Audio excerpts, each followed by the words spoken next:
On this version of Earth, an unseen crimson thread ties together anyone who has shared intimate encounters.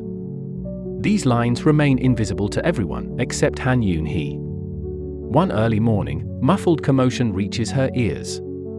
She draws back the curtain, revealing a man standing outside with an overwhelming tangle of crimson threads radiating from above his head.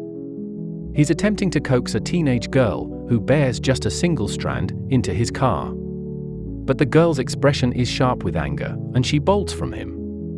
Later, at the man's residence in Mapo-gu, another woman appears, draped in several threads herself. The air between them is tense. It's clear she has caught him in the act. The woman waves politely at Yoon-hee's window, but Yoon-hee immediately lets the curtain fall back into place. In her apartment, Yoon-hee sits before the television wearing dark sunglasses, not for style but necessity. The threads don't disappear even on screen, actors and hosts are laced with them as well. She muses that perhaps there are some truths people should never be able to see. Yoon-hee has been aware of these crimson connections since birth. As a child in Daegu, she never knew what they meant. She drew them into her crayon sketches, filling her paper with web-like patterns. Her mother's mind eventually unraveled under the strain, until one night she murdered Yoon-hee's father. By the time Yoon-hee reached her teen years, she had finally deciphered the meaning behind the crimson threads and recognized the peril of such knowledge. She attempted to take her own life multiple times, swallowing pills, slashing her wrists, yet every wound sealed itself unnaturally fast. From then on, she dedicated herself to researching the phenomenon, who had created these threads, and why she alone could see them without any aid. But she chose to live shut away, covering every window of her Yoonpyeong-gu apartment with cardboard, venturing out only when absolutely necessary. One afternoon, her doorbell rings. Through the peephole, she sees a new neighbor holding a gift bag. Yoon-hee stays silent until the woman leaves it at her door, only then does she retrieve it. Meanwhile, across the Han River in Jongno, Detective Park Ji-wook arrives at the precinct for another workday. He grumbles about the burden of raising his teenage niece, Seon-ah, and laughs when a colleague suggests marriage.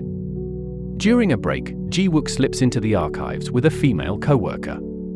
They get intimate until she suddenly tells him about her upcoming wedding, killing the mood entirely. At Dongmyeong High School, Ji-wook's niece Seon-ah is cornered in the girls' bathroom by Ha-young and her friends. Using a mop to pin Seon-ah against the wall, Ha-young demands the money Seon-ah owes. She accuses Seon-ah of reporting her bullying to the teachers, which Seon-ah denies. The disbelief in Ha-young's eyes is icy. She shoves Seon-ah hard, warning that next time, she'll push her off the rooftop. Later that evening, Ji-wook investigates a grim scene, a young single woman found dead in her cramped Seocho apartment. A neighbor reports seeing a man in a motorcycle helmet enter the building earlier, but they'd assumed it was just a food delivery. There are no signs of assault, no valuables missing. The motive is murky. Back in Yoonpyeong-gu, Yoon-hee receives yet another fruit basket from her neighbor. As she snacks and watches the news, she hears the reporter mention the murdered woman, second such case in the area recently. In the broadcast's background footage, a helmeted man is shown walking into the building. Yoon-hee's eyes narrow, above his head is a single crimson thread, unusually rare among adults. Moments later, the rumble of a motorcycle reaches her ears. She peers out the window just in time to see him heading into her neighbor's building. Convinced he's the killer, she grabs her phone and dials the police, but before she can speak, the neighbor greets the man warmly. As they embrace, a new thread materializes, connecting them instantly. The following day, Seon-ah skips school.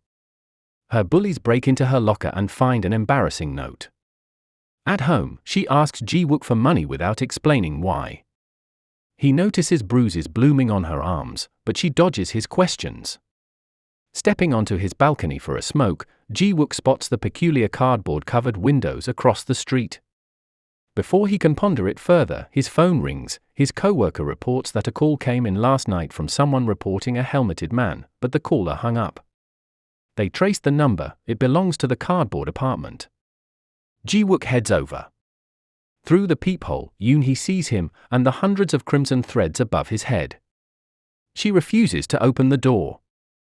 A passing neighbor tells Ji-wook she's a recluse who doesn't speak to anyone. Undeterred, Ji-wook knocks again, introducing himself as a detective investigating the recent murder. That gets the door open, barely. Yoon-hee admits she mistook the helmeted man for someone else and quickly closes it again. That night, another man in a helmet and a single thread enters the building. Yoon-hee spots him through the peephole, but quickly covers it when he turns in her direction. Elsewhere, Seon-ah receives another text from Ha-young, demanding more money.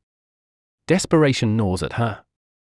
She lurks near a bank, watching a woman withdraw cash, and tails her into a dim alley. Before she can act, a group of men passes by, and she abandons the plan. At the precinct, Ji-wook and Detective Kim Dong-sik pore over the evidence. Both murder victims knew a man named Jung Min. Ji-wook realizes he's the same man who once mentioned Yoon-hee to him.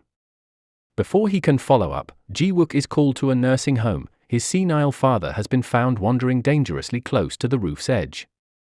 Ji-wook can't bring himself to speak, leaving the nurses to guide the old man back inside. Meanwhile, Dong-sik visits Jung Min's apartment. No one answers, but the door is unlocked. Inside, he finds a room filled with unsettling items. He calls Ji-wook but is attacked before he can explain. Jung Min, now wearing his helmet and tinted glasses, mutters to himself, "Only one left." Across the street, Yoon-hee hears noises and sees the helmeted man again. She tries to call the police but her phone's dead. Knowing he's heading toward her neighbor's unit, she grabs a kitchen knife, slips on her sunglasses, and, heart-pounding, steps outside for the first time in ages. Her knees shake, the noise of the street feels overwhelming. Midway across the courtyard, her vision darkens. She collapses, drifting into a dream of her mother's face. Upstairs, Jung Min throws his neighbor onto the couch, his hands tightening around her throat. "This is how we can all be saved," he murmurs. Yoon-hee bursts in, demanding he stop.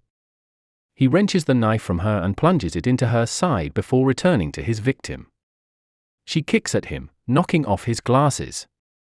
He scrambles to find them. Back outside, Ji-wook notices Yoon-hee's sunglasses lying on the ground. Alarmed, he races into the building. From her apartment, Yoon-hee drags herself toward Jung Min, stabbing his leg. He raises the knife to strike her again, but a shot rings out. Ji-wook has fired from across the street. As Jung Min bleeds out, his eyes widen in relief, the crimson threads above vanish.